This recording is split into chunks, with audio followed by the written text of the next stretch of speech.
नमस्कार दोस्तों, आज हम बात कर रहे हैं बहुत दिनों से इंतजार जिस वैकेंसी का था उसका है सफाई कर्मचारी। क्योंकि कई बार कई लोगों का ये कहना रहता है कि सर ऐसी कोई वैकेंसी आए तो उसके विषय में जरूर बताएं।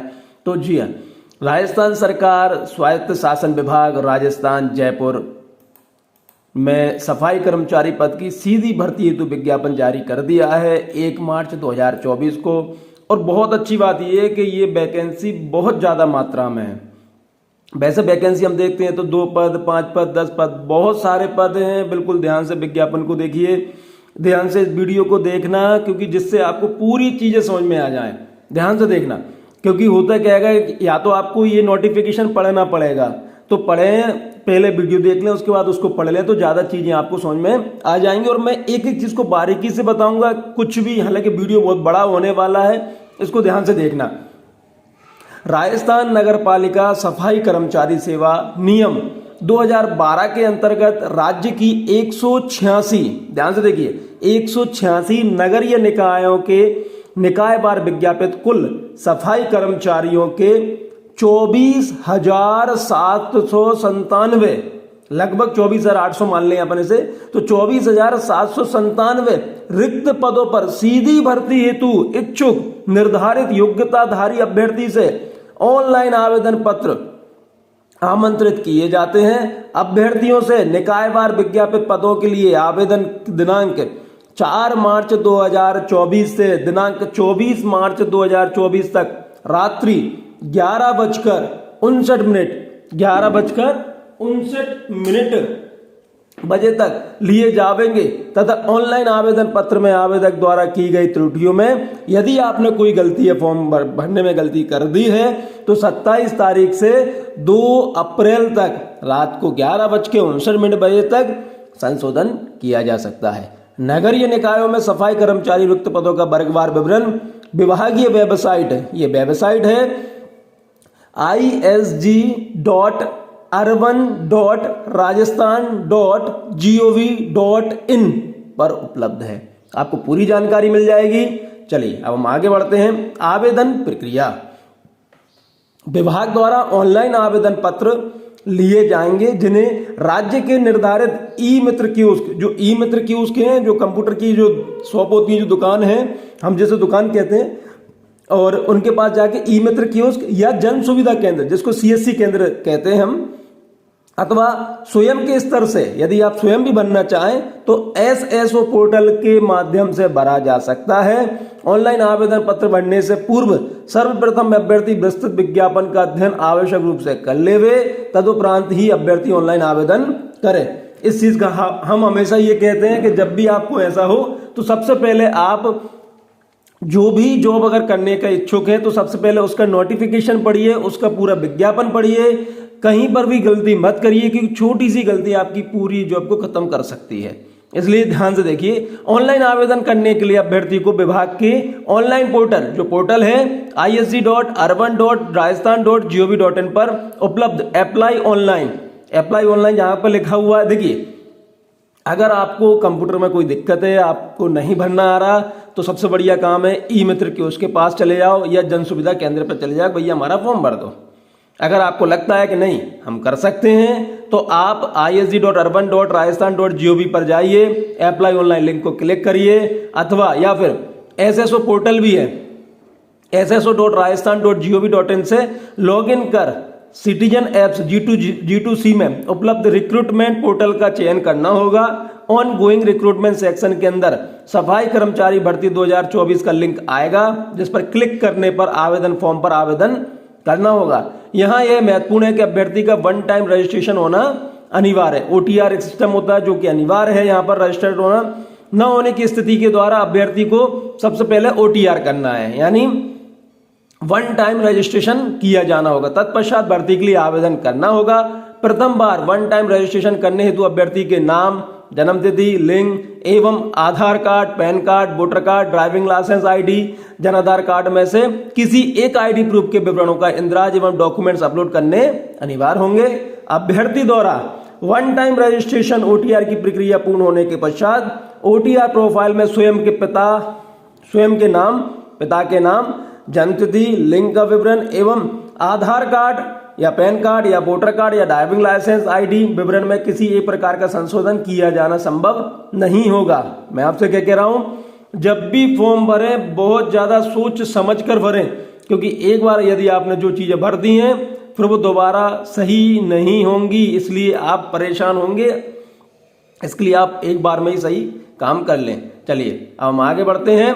यदि अभ्यर्थी के आधार कार्ड में अथवा जन आधार कार्ड में उसके नाम, पिता के नाम, जन्म तिथि या लिंग में कोई त्रुटि है तो इन त्रुटियों को पहले से ही दुरुस्त करा ले। भाई पहले सही करा लो, उसके बाद ये आप जो फॉर्म है वो फॉर्म भरिए। यदि अभ्यर्थी अपनी OTR रजिस्ट्रेशन कार्ड जन आधार कार्ड के माध्यम से ना करके SSO ID के माध्यम से करता है तो उसे सेकेंडरी की अंक तालिका व एक पहचान दस्तावेज अपलोड करना अनिवार्य होगा। सेकेंडरी तो उसे सेकेंडरी के अंक तालिका जो नंबर आया उसके वो करना पड़ेगा और जो पहचान पत्र उसको अपलोड करना पड़ेगा। अभ्यर्थी OTR रजिस्ट्रेशन शुल्क का भुगतान आवेदन की अंतिम दिनांक से पूर्व सुनिश्चित करें। जो OTR किया हुआ है उसका शुल्क जो है अंतिम दिनांक, देखिए मैं हमेशा ये कहता हूं कि आप अंतिम दिनांक का इंतजार मत करिए, क्योंकि अंतिम दिनांक पे कई सारी परेशानियां आ जाती हैं। कई बार हो सकता है कि आप व्यस्त हो गए हो, कई बार हो सकता है कि नेट व्यस्त हो जाए, कई बार हो सकता है कि नेट बंद हो जाए, कई बार हो सकता है कि आप कई सारी कंडीशन है।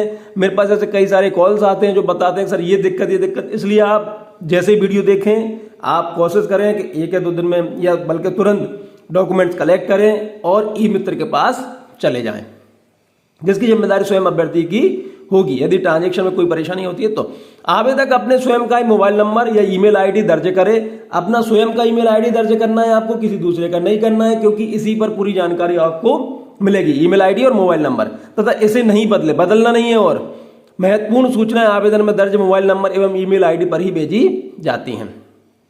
आवेदक को ऑनलाइन आवेदन करने के पश्चात आवेदन पत्र क्रमांक एप्लीकेशन आईडी जनरेट होगी और उस आईडी को, उस एप्लीकेशन आईडी को आपको रखना है, ठीक है। और अगर आपको प्राप्त नहीं हुई एप्लीकेशन आईडी, अगर आपको नहीं प्राप्त हुआ है, इसका मतलब है कि आपका फॉर्म जमा नहीं हुआ है। तो आप पहले पता कर लें कि भैया वो आपको एप्लीकेशन आईडी मिल गई है या नहीं मिली है। तो वही ये कह रहे हैं एप्लीकेशन आईडी अंकित प्राप्त हुआ है, तो इसका अर्थ यह है कि आवेदन पत्र जमा नहीं हुआ। अगर आपको नहीं प्राप्त हुआ तो नहीं हुआ है। आवेदन पत्र के प्रीव्यू को आवेदन सबमिट नहीं माना जाएगा। एक प्रीव्यू दिखता है, प्रीव्यू हम उसे कहते हैं कि आपने जब फॉर्म भर लिया उसके बाद वो देखेगा कि साहब आपका फॉर्म ये दिख रहा है, तो उसको सबमिट नहीं माना जाएगा जब तक आपका एप्लीकेशन आईडी ना आए। देखिए मैं आपसे पहले बोल रहा हूँ वीडियो बहुत बड़ा होगा, क्योंकि एक एक चीज को मुझे समझाना पड़ेगा, क्योंकि इस वाली जो जॉब है इसमें 8वीं पास के लोग भी पार्टिसिपेट करेंगे, वो बाहर फॉर्म भरेंगे, तो कई लोगों को बिल्कुल जानकारी नहीं होती, इसलिए उन्हें समझाना पड़ेगा। आवेदक जिस श्रेणी के तहत आवेदन करने हेतु पात्र हैं उसी श्रेणी में ऑनलाइन आवेदन करें। गलत सूचना देने, तथ्य छुपाने पर विभाग अभ्यर्थी पर नियम अनुसार कार्रवाई के लिए स्वतंत्र होगा। ऑनलाइन एप्लीकेशन फॉर्म में समस्त वांछित सूचना अवश्य अंकित करें। ऑनलाइन आवेदन भरने से पूर्व विभाग की वेबसाइट पर उपलब्ध इस विज्ञप्ति को ध्यानपूर्वक पढ़ लें तथा इसके दिए गए निर्देशों को ध्यान में रखते हुए आवेदन भरें। कोई सूचना गलत या अपूर्ण भरने पर आवेदक का आवेदन पत्र रद्द कर उसे चयन प्रक्रिया से पृथक कर दिया जाएगा, जिसकी जिम्मेदारी स्वयं आवेदक की होगी तथा गलत सूचना या पूर्ण आवेदन के सुधारित पत्र विभाग स्वीकार नहीं किया जाएगा। भैया जो मैं आपसे बोल रहा हूँ बिल्कुल सही सही सूचनाएं दें, गलत बिल्कुल ना दें, नहीं तो आपका आवेदन पत्र निरस्त कर दिया जाएगा। पत्र व्यवहार बिल्कुल नहीं करना है। इस भर्ती के संबंध में समस्त पत्राचार विभाग की जो वेबसाइट है के माध्यम से किया जाना है। कृपया इस भर्ती के संबंध में समस्त अद्यतन जानकारी के लिए विभाग की वेबसाइट को निरंतर रूप से देखते रहें। अब एक विशेष सूचना कि जिन अभ्यर्थी द्वारा पूर्व में जारी विज्ञापन जो 1/2023 में जो हुआ था 9/6/2023 के तहत ऑनलाइन आवेदन अगर किसी ने किया जा चुका है तो उन्हें पुनः आवेदन करने की आवश्यकता नहीं है। पूर्व में आवेदित अभ्यर्थी भी अपनी ऑनलाइन आवेदन में संशोधन कर सकते हैं। अगर आवेदन किया था और उसमें कोई संशोधन है तो संशोधन कर सकते हैं। अभ्यर्थी राज्य की 186 नगरीय निकायों में विज्ञापित पदों में से अपनी इच्छानुसार केवल एक ही नगर निकाय में आवेदन कर सकेगा। ध्यान से देखिए अब इस चीज को, आप सिर्फ एक ही नगर निकाय में आवेदन कर सकते हैं। एक से अधिक निकाय में आवेदन करने पर अभ्यर्थी के समस्त आवेदन निरस्त कर दिए जाएंगे। आप एक बार में सिर्फ एक जगह ही आवेदन करेंगे और अगर आपने 2 में किया तो आपका आवेदन निरस्त कर दिया जाएगा। आवेदक अपना ऑनलाइन आवेदन पत्र अंतिम रूप से भरने से पूर्व उसकी प्रविष्टियों से आश्वस्त हो ले कि सभी प्रविष्टियां सही सही भरी गई हैं। आवेदक द्वारा ऑनलाइन आवेदन में भरी गई प्रविष्टियों को ही सही मानकर आगे की कार्रवाई की जाएगी। आवेदक आवेदन पत्र को ध्यानपूर्वक पढ़े। एक बार आवेदन भरने के बाद उसमें रही किसी प्रकार की त्रुटि की संशोधन करने की अनुमति नहीं दी जाएगी। जो भी आप आवेदन भर रहे हैं, ये तीसरी बार बोल रहा हूं कि जो भी आप आवेदन भर रहे हैं, जो प्रविष्टियां उसमें कर रहे हैं, जो भर रहे हैं, वो जो भर रहे हैं उसी के आधार पर आपका काम होगा। ये ना करें कि अभी भर दो बाद में देखेंगे, बाद में कुछ नहीं देखा जाएगा। इसलिए आप जो भरें वो सही भरें। अभ्यर्थी ऑनलाइन आवेदन भरने के उपरांत भरे आवेदन पत्र का प्रिंट आवश्यक रूप से प्रिंट ले लें। बिल्कुल, बहुत ज्यादा आवश्यकता रहती है उसकी। आवेदक यह ध्यान दें कि ऑनलाइन आवेदन के उपरांत उन्हें आवेदन पत्र क्रमांक आवश्यक रूप से प्राप्त होगा, और यदि आवेदन पत्र क्रमांक एप्लीकेशन आईडी अंकित या प्राप्त नहीं हुआ है तो इसका अर्थ है कि उनका आवेदन पत्र जमा नहीं हुआ है। आवेदक आवेदन पत्र प्रिव्यू का आवेदन सबमिट ना माने, ये मैं पहले भी बोल चुका हूं। कृपया ऑनलाइन आवेदन पत्र भरने से पूर्व वेबसाइट पर उपलब्ध विज्ञप्ति एवं अभ्यर्थियों के लिए आवेदन व सामान्य दिशा निर्देश का ध्यानपूर्वक अध्ययन कर ले। इस विज्ञप्ति एवं उक्त दिशा निर्देशों को ध्यान में रखकर ही ऑनलाइन आवेदन भरे जाएंगे। आवेदक से आवेदन जनाधार कार्ड के माध्यम से लिया जाएगा, अतः अपना जनाधार कार्ड को अपडेट रखें। आवेदन शुल्क कितना होगा ध्यान से देख लीजिए। कार्मिक विभाग के परिपत्र क्रमांक इतने जयपुर दिनांक 19/4/2023 के द्वारा अभ्यर्थियों से एक बारी पंजीयन कराने के बाद राजस्थान लोक सेवा आयोग, राजस्थान कर्मचारी चयन बोर्ड एवं राज्य की अन्य सभी भर्ती संस्थाओं द्वारा आयोजित भर्ती परीक्षाओं में आवेदन करने पर बार बार परीक्षा शुल्क दे नहीं होगा। अच्छा, ये इतनी जगह पर अगर आप एक बार कर लेते हैं तो आपको इतनी जगह परीक्षा शुल्क दे नहीं होगा। इस हेतु अभ्यर्थियों को अपनी SSO ID द्वारा लॉगिन करने के बाद वन टाइम रजिस्ट्रेशन जो बात हो रही थी उसको आपको कर लेना है। ऑप्शन पर जाकर नियम अनुसार निर्धारित एक बार ही पंजीयन शुल्क जमा कराना होगा। जो सामान्य अनारक्षित अभ्यर्थी हैं उनके 600 रुपये, आरक्षित वर्ग के अभ्यर्थी के लिए 400 रुपये, दिव्यांगजन के लिए 400 रुपये। नोट, ऑनलाइन आवेदन पत्र में आवेदक द्वारा दी गई त्रुटियों में दिनांक 27 मार्च से दिनांक 2 अप्रैल रात्रि 11:59 बजे तक संशोधन किए जाने की सुविधा प्रदान की गई है। संशोधन हेतु अभ्यर्थी से शुल्क के रूप में 100 रुपये राशि ली जाएगी। चलिए हम आगे बढ़ते हैं। पदों का विवरण नगरीय निकायवार कुल रिक्तियों की स्थिति नियम अनुसार है, निम्नानुसार है, जो आवश्यकता अनुसार घटाई बढ़ाई जा सकती है। देखिए, अब मैं यहाँ पर नगरीय निकाय के सिर्फ नाम पढ़ रहा हूँ, रिक्त पद नहीं पढ़ रहा हूँ, ठीक है। वो आप आपके हिसाब से देख लीजिए कितने रिक्त पद हैं। बिल्कुल स्लो लेके जाऊंगा, आप स्क्रीनशॉट भी इसका खींच सकते हैं। जयपुर ग्रेटर, जयपुर हेरिटेज, चौमू, सावर, चाकसू, कोटपुतली, फुलेरा, जोबनेर, किशनगढ़, रेनवाल, शाहपुरा, विराटनगर, बगरू, सीकर, फतेहपुर, लक्ष्मणगढ़, रामगढ़, श्री माधोपुर, नीम का थाना, खंडेला, रिंगस, लोसन, झुंझुनू, नवलगढ़, चिड़ावा, बिसाऊ, बगड़, खेतरी, मंडावा, मुकुंदगढ़, सूरजगढ़, पिलानी, उदयपुर, बाटी, विद्याविहार, दौसा, लालसोट, बांदीकुई, अलवर, खेरली, राजगढ़, अलवर, खेरथल, तिजारा, बहरोड, भिवाड़ी, भरतपुर, बयाना, डींग, कामा, नदवई, बेर, कुमेर, बिसावर नगर, धौलपुर, बाड़ी, राजाखेड़ा, सवाई माधोपुर, गंगापुर सिटी, करौली, हिंडौन सिटी, टोड़ा भीम, अजमेर, ब्यावर, किशनगढ़, कैकड़ी, पुष्कर, सलवाड़, विजयनगर, टोक, निवाई, मालपुरा, देवली, टोड़ा, रायसिंह, उनियारा, भीलवाड़ा, शाहपुरा, भीलवाड़ा, गंगापुर, जहाजपुर, आसिंद, गुलाबपुरा, मांडलगढ़, नागौड़, लांडनू, मेहता सिटी, मकराना, कुछामन सिटी, डीडवाना, पर्वतसर, नावा, कुचेरा, मुंडवा, उदयपुर, फतेहनगर, भिंडर, खानोड़, सलुम्बर, राजसमंद, राजनाथ, आमेट, देवगढ़, बांसवाड़ा, कूलगढ़, डूंगरपुर, सांगवाड़ा, चित्तौड़गढ़, निम्बाहेड़ा, बड़ी सादड़ी, कपासन, बेगू, रावत भाटा, प्रतापगढ़, छोटी सादड़ी, जोधपुर उत्तर, जोधपुर दक्षिण, फलौदी, पीपा, 10 पीपाड़ शहर, बिलाड़ा, जैसलमेर, पोखरन, सिरोही, आबू पर्वत, आबू रोड, शिवगंज, पिंडवाड़ा, पाली, सोजत सिटी, सादड़ी, बाली, तख्तगढ़, सुमेरपुर, चित्तागढ़, खुंडाला, फालना, रानी कुर्द, जालौर, सांचेर, बीनबाल, बारमेड़, बालोतरा, बीकानेर, देशनोक, नोखा, श्री डूंगरगढ़, श्री गंगानगर, रायसिंह नगर, गज सिंहपुर, श्रीकरणपुर, अनूपगढ़, सादुल शहर,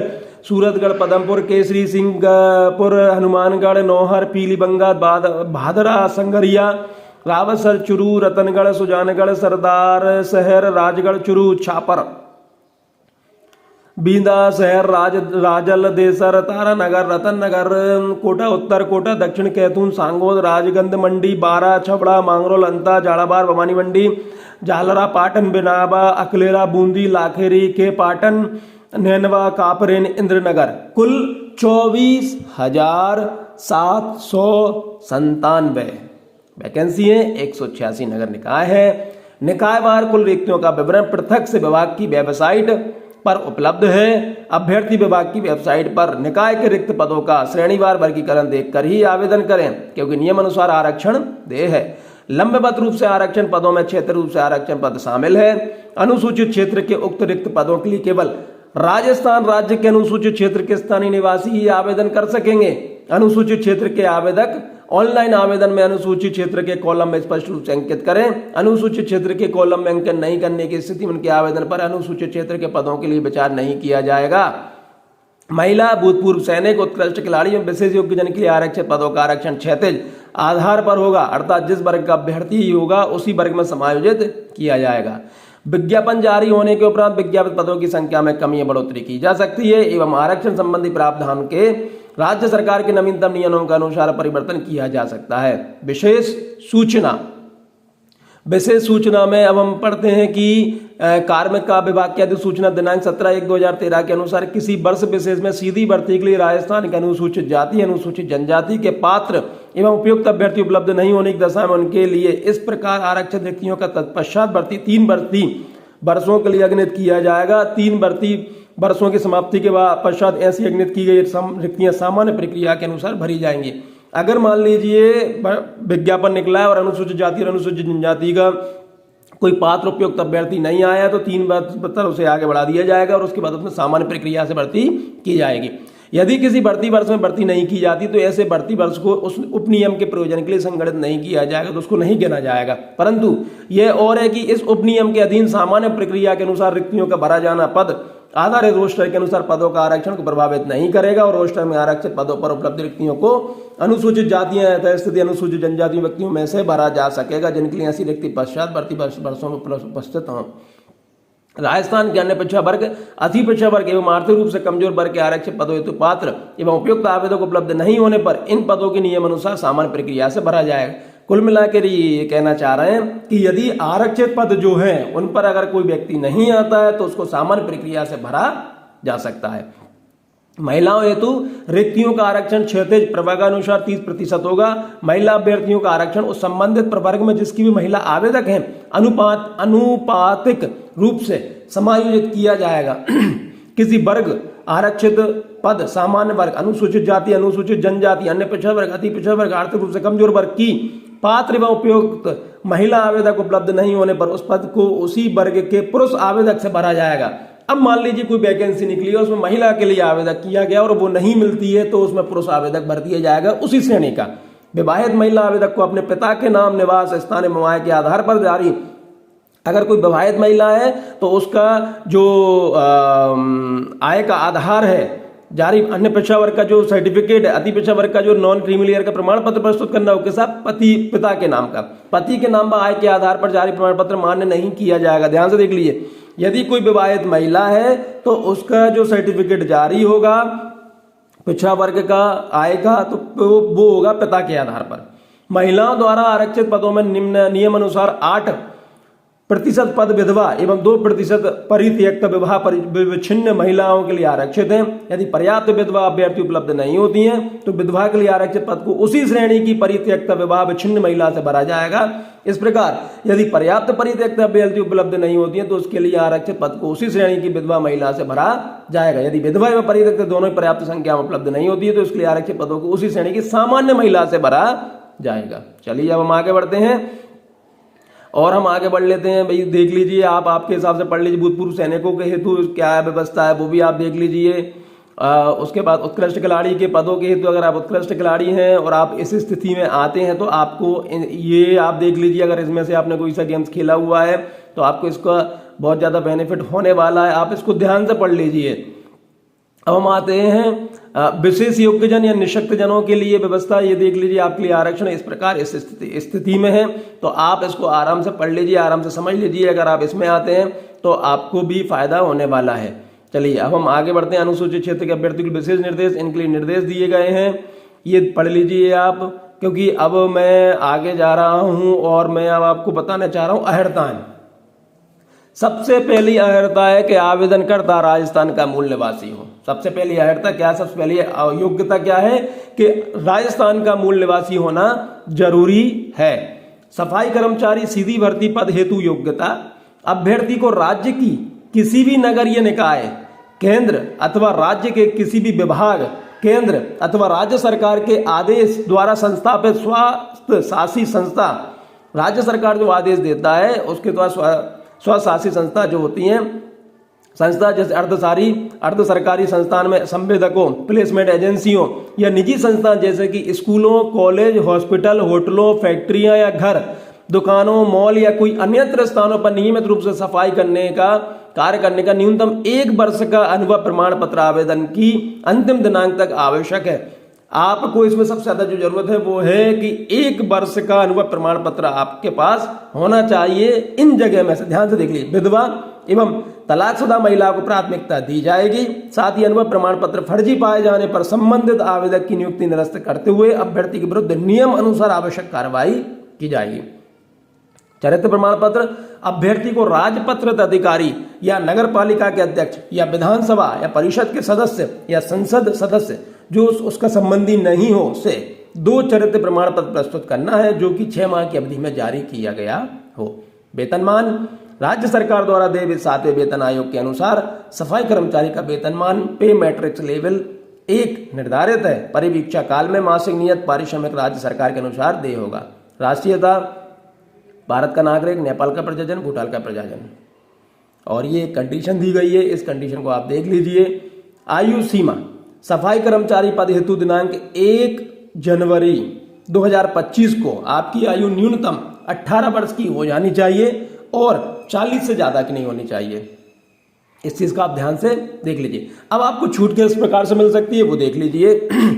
यदि आप अनुसूचित जाति, अनुसूचित जनजाति, अन्य पिछड़ा वर्ग, अति पिछड़ा वर्ग एवं आर्थिक रूप से कमजोर वर्ग के पुरुष अभ्यर्थी को जो राजस्थान के मूल निवासी हैं 5 वर्ष, सामान्य वर्ग की महिला जो राजस्थान के मूल निवासी है 5 वर्ष, अनुसूचित जाति, अनुसूचित जनजाति, अन्य पिछड़ा वर्ग, अति पिछड़ा वर्ग एवं आर्थिक रूप से कमजोर वर्ग की महिला अभ्यर्थी जो राजस्थान के मूल निवासी हैं 10 वर्ष। विधवा एवं विच्छिन्न विवाह परित्यक्त महिला के मामले में कोई आयु सीमा नहीं होगी, किंतु राज्य सरकार द्वारा निश्चित की गई सेवानिवृत्त आयु की उसकी आयु कम होनी चाहिए। कुल मिलाकर यहाँ पर ये कहना चाह रहे हैं कि यदि कोई विधवा या विच्छिन्न या परित्यक्त महिला है तो उसके लिए कोई आयु सीमा तय नहीं है, लेकिन जो रिटायरमेंट की आयु है उससे कम होनी चाहिए। चलिए अब हम आगे बढ़ते हैं कि और इसमें क्या विशेष दिया हुआ है, जिससे कि चयन प्रक्रिया, नगरीय निकायवार विज्ञापित पदों हेतु प्राप्त आवेदनों में से पात्र अभ्यर्थियों का चयन विज्ञापित पदों के वर्गवार 3 गुणा अभ्यर्थियों का लॉटरी प्रक्रिया अपनाकर प्रायोगिक परीक्षा मूल्यांकन हेतु चयन किया जाएगा। प्रायोगिक परीक्षा हेतु उन्हें अभ्यारण के लिए पता नहीं क्या लेगा 3 माह की समयावधि तक संबंधित नगरीय निकाय में प्रायोगिक परीक्षा आयोजन कराई जाएगी। प्रायोगिक परीक्षा मूल्यांकन निर्धारित मापदंड तथा उपस्थिति, अनुभव अवधि एवं अनुभव स्थान, कार्य विशिष्टता के आधार पर योग्यता, कार्य कुशलता, कार्य इत्यादि के अनुसार प्राप्तांकों के आधार पर वरीयता अनुसार वर्गवार विज्ञापित पदों की संख्या के अनुरूप अभ्यर्थियों को अंतिम रूप से चयन किया जाएगा। प्रायोगिक परीक्षा मूल्यांकन के दौरान मौके पर सफाई संबंधित कार्य यथा रोड स्वीपिंग, नालों की सफाई आदि का कार्य करवाए जाएंगे। अच्छा, उनसे कुल मिलाकर ये है कि उनसे कार्य कराए जाएंगे, उस पर देखा जाएगा कि आप कैसे काम कर रहे हैं। नोट, प्रायोगिक परीक्षा मूल्यांकन हेतु मानदंड, पात्रता मूल्यांकन पद निर्धारित के संबंध में विस्तृत दिशा निर्देश प्रत्यक्ष विभागीय वेबसाइट isg.urban.rajasthan.gov.in एवं SSO पोर्टल पर जारी किए जाएंगे, जैसी विज्ञप्ति का भाग माना जाएगा। चयन के दौरान आवश्यक अनुभव प्रमाण पत्र रखने वाले, परंपरागत रूप से सफाई कार्य करने वाले यथा वाल्मीकि या हेला समाज के अभ्यर्थियों को प्राथमिकता दी जाएगी। लॉटरी प्रक्रिया में चयनित अभ्यर्थी प्रायोगिक परीक्षा हेतु निर्धारित तिथि को निम्न दस्तावेज के साथ उपस्थित होंगे। आयु संबंधी प्रमाण पत्र, जन्म प्रमाण पत्र जिसमें जन्म तिथि अंकित हो की 2 सत्यापित प्रतियां, आवेदक के जनाधार कार्ड की 2 सत्यापित प्रतिलिपियां, आवेदक का अनुभव प्रमाण पत्र की मूल की 2 सत्यापित प्रतिलिपि। प्रायोगिक परीक्षा के दौरान अभ्यर्थी द्वारा राज्य की किसी भी नगरीय निकाय, केंद्र अथवा राज्य के किसी भी विभाग, केंद्र अथवा राज्य सरकार के आदेश द्वारा संस्था व स्वायत्त शासी संस्था या अर्धशासी संस्थाओं में संवेदकों, प्लेसमेंट एजेंसियों या निजी संस्थान जैसे कि स्कूल, कॉलेज, हॉस्पिटल, होटल, फैक्ट्रियों, दुकानों, मॉल या कोई अन्यत्र स्थानों पर नियमित रूप से सफाई कार्य करने का 1 वर्ष का अनुभव प्रमाण पत्र की 2 सत्यापित प्रतिलिपि भी प्रस्तुत करना हो। 2 चरित्र प्रमाण पत्र हम बता चुके हैं। राजस्थान का मूल निवासी होने की स्थिति में सक्षम अधिकारी द्वारा विधिवत जारी मूल निवासी प्रमाण पत्र की 2 सत्यापित प्रतियां, सक्षम अधिकारी द्वारा जारी अनुसूचित जाति, अनुसूचित जनजाति, आर्थिक रूप से कमजोर वर्ग, अन्य पिछड़ा वर्ग, अति पिछड़ा वर्ग प्रमाण पत्र की 2 सत्यापित प्रतिलिपि, विवाहित होने की दशा में विवाह पंजीयन प्रमाण पत्र की 2 सत्यापित प्रतियां, विधवा होने की दशा में पति की मृत्यु प्रमाण पत्र 2 सत्यापित प्रतिलिपि, विच्छिन्न विवाह तलाकशुदा होने की दशा में विच्छिन्न विवाह तलाक की डिक्री की प्रमाण पत्र 2 सत्यापित प्रतिलिपि, आरक्षण अथवा आयु में छूट हेतु संबंधित प्रमाण पत्रों की 2 सत्यापित प्रतिलिपि। निर्धारित प्रायोगिक परीक्षा के समय वांछित दस्तावेज या प्रमाण पत्र के अभाव में अभ्यर्थी किसी भी स्तर पर रद्द की जा सकती, जिसकी समस्त जिम्मेदारी स्वयं अभ्यर्थी की होगी। तो अब यहां पर क्या कहना चाह रहा हूं मैं, उसको ध्यान से देख लीजिए। किसी भी प्रकार की इसमें लापरवाही मत कीजिए। जो डॉक्यूमेंट्स लिखे हुए हैं, जो दस्तावेज लिखे हुए हैं, जो कागज लिखे हुए हैं, उनको ध्यान से समय पर व्यवस्थित करके रख लें। बिल्कुल ना सोचे मैं कल कर लूंगा, आप तुरंत रख लें, क्योंकि बहुत अच्छा मौका है जॉब का। पेंशन, नवनियुक्त कार्मिकों को राज्य सरकार के प्रभावी नियम के अनुसार पेंशन दे होगा। विवाह पंजीयन यानी 22/5/2006 के अनुसार इस प्रपत्र के जारी होने की दिनांक से राजकीय सेवा में नियुक्त हेतु विवाह पंजीयन कराया जाना अनिवार्य किया गया है। तत्संबंधी प्रमाण पत्र तथा यह समय वांछनीय होगा। ऑनलाइन आवेदन पत्र भरने की अवधि ये हम बता चुके हैं कि ऑनलाइन आवेदन पत्र दिनांक 4/3/2014 से 24/3/2014 को रात्रि 11 बजे तक होगा, वेबसाइट पर भरे जाएंगे। तो आप बिल्कुल इंतजार नहीं करें, यही इसमें लिखा हुआ है, अंतिम तारीख का इंतजार ना करें, क्योंकि उस दिन दिक्कत हो सकती है। तो आप इसको तुरंत ही फॉर्म भर दें। आवेदक के समस्त प्रमाण पत्र ऑनलाइन आवेदन की अंतिम निर्धारित तिथि से पूर्व के जारी होने अनिवार्य है। ध्यान रखिए कि आपको क्या करना है कि जो लास्ट डेट है उससे पहले ही सभी जो आपके सर्टिफिकेट है, प्रमाण पत्र हैं, वो आपको पहले से ही व्यवस्थित करना होंगे। ऑनलाइन आवेदन के अंतिम निर्धारित दिनांक के पश्चात का प्रमाण पत्र लिखा है स्पष्ट होने पर वर्ग विशेष को लाभ दे नहीं होगा। आवेदकों द्वारा ऑनलाइन आवेदन पत्र पर उपलब्ध कराई गई सूचना के आधार पर ही अभ्यर्थियों की पात्रता की जांच की जाएगी। अतः इस संबंध में पात्रता संबंधी समस्त उत्तरदायित्व स्वयं आवेदक का होगा। पात्रता संबंधी दस्तावेजों की जांच के समय पात्र नहीं पाए जाने पर वह अभ्यर्थी अपात्र माना जाएगा। जानबूझकर गलत सूचना भरे जाने की स्थिति में आवेदक के विरुद्ध नियम अनुसार कानूनी कार्रवाई की जाएगी। चौथी बार बोल रहा हूं कि फॉर्म भरते समय किसी भी प्रकार के झूठ का सहारा मत लीजिए। जो सही है वही भरिए, क्योंकि उसको भरने से आप बिल्कुल फ्री हो जाएंगे। डॉक्यूमेंटेशन आप पहले ही कंप्लीट कर ली। नियुक्ति के लिए अयोग्यता, आवेदक अपनी इच्छा अनुसार केवल एक ही नगर निकाय में केवल एक ही आवेदन कर सकता है। आवेदक द्वारा एक से अधिक नगरीय निकायों का आवेदन करने पर अथवा एक निकाय में एक से अधिक आवेदन करने पर आवेदक के ऐसे सभी आवेदन निरस्त कर दिए जाएंगे। आप केवल एक ही जगह आवेदन करें। यदि आपने एक से ज्यादा आवेदन कहीं भी किए तो आपका वो आवेदन भी निरस्त कर दिया जाएगा। कोई भी पुरुष अभ्यर्थी जिसके एक से अधिक जीवित पत्नियां हैं सेवा में नियुक्ति के लिए तब तक पात्र नहीं होगा जब तक कि सरकार इस बात का समाधान करने की पश्चात ऐसा करने के विशेष आधार है। इस नियम के प्रवर्तन से किसी अभ्यर्थी को छूट दे नहीं होगी। ऐसा पुरुष भी आवेदन नहीं कर सकता कि जिसकी एक से अधिक पत्नियां जीवित पत्नियां हो। कोई भी महिला अभ्यर्थी जिसने किसी ऐसे व्यक्ति से विवाह किया है जिसके पहले से ही कोई पत्नी है, अगर कोई ऐसी महिला है जिसने ऐसे व्यक्ति से विवाह कर लिया है, ऐसे पुरुष से विवाह कर लिया है कि जिसकी पहले से ही पत्नी थी, सेवा में नियुक्त के लिए तब तक पात्र नहीं होगा जब तक कि सरकार इस बात का समाधान करने के पश्चात ऐसा कोई करने के विशेष आधार है। इस नियम के प्रवर्तन से उस महिला को अभ्यर्थी छूट दे कुल मिलाकर उसे नहीं होगी। किसी भी विवाहित अभ्यर्थी को नियुक्ति के लिए पात्र नहीं माना जाएगा यदि उसने अपने विवाह के समय दहेज स्वीकार किया होगा। ऐसे व्यक्ति को भी जॉब नहीं मिल पाएगी जिसने कि विवाह के समय दहेज स्वीकार किया। आवेदन कैसे करें? आवेदक जिस श्रेणी के तहत आवेदन करने का पात्र उस श्रेणी में ही आवेदन प्रस्तुत करें। अभ्यर्थी ऑनलाइन एप्लीकेशन फॉर्म में अपना वही नंबर ईमेल आईडी डालें, अंकित करें जिस पर साक्षात्कार इत्यादि संबंधी भावी सूचना मिल सके। अपना मोबाइल नंबर ईमेल आईडी वही डालें। ऑनलाइन आवेदन में अंकित मोबाइल नंबर या ईमेल आईडी बदलने बंद होने से नेटवर्क समस्या होने पर सूचना प्राप्त नहीं होने पर अभ्यर्थी की जिम्मेदारी स्वयं की होगी। ध्यान से देख लीजिए, मोबाइल नंबर और ईमेल आईडी ना तो बदलना है हमें, ना बंद करना है। और नेटवर्क अगर आपके पास व्यवस्थाएं नहीं है तो आप उसमें लेकिन रिचार्ज तो करते ही रहें। आवेदकों को हिदायत दी जाती है कि ऑनलाइन आवेदन पत्र भरने से पूर्व विभाग की विज्ञापन एवं ऑनलाइन आवेदन पत्र भरने के निर्देशों के साथ साथ संबंधित सेवा का नियमों का अध्ययन कर लें। बिल्कुल कर लें, आप अध्ययन कर लें, उसके बाद ही आप फॉर्म भरें। चलिए और अब हम आगे बढ़ते हैं और देखते हैं और क्या महत्वपूर्ण बात इसमें लिखी हुई है। हालांकि हमने सब बता दिया है और फिर भी एक बार आप हमने जो बताया उसके बाद भी आप इसको एक बार पढ़ लें। फोटोग्राफ और हस्ताक्षर स्कैन और अपलोड करने के लिए दिशा निर्देश। देखिए मैंने आपसे कहा हुआ है कि आप कोशिश करें कि ई मित्र या CSC से ही फॉर्म भरवाएं और वो भी उससे भरवाएं कि जिसको अनुभव हो। तो ये फोटोग्राफ और हस्ताक्षर स्कैन और अपलोड करने के दिशा निर्देश दिए गए। इन आधार पर ही आप अपना फॉर्म भरें। हस्ताक्षर अंगूठे के निशान अपलोड करने के लिए दिशा निर्देश, इसमें स्पष्ट लिखा है कि आवेदक एक सफेद कागज A4 साइज पर 7 सेंटीमीटर ऊंचाई के एक आयताकार बॉक्स के भीतर काले या गहरे नीले रंग के पेन से हस्ताक्षर करें। देखिए हर चीज लिखी हुई है, आप ये नहीं कह सकते कि कुछ भी हमें बताया नहीं, इसमें सब चीज लिखी हुई। हस्ताक्षर का आकार कितना होना चाहिए, 20 KB से 50 KB, जो भरेगा उसको पता है।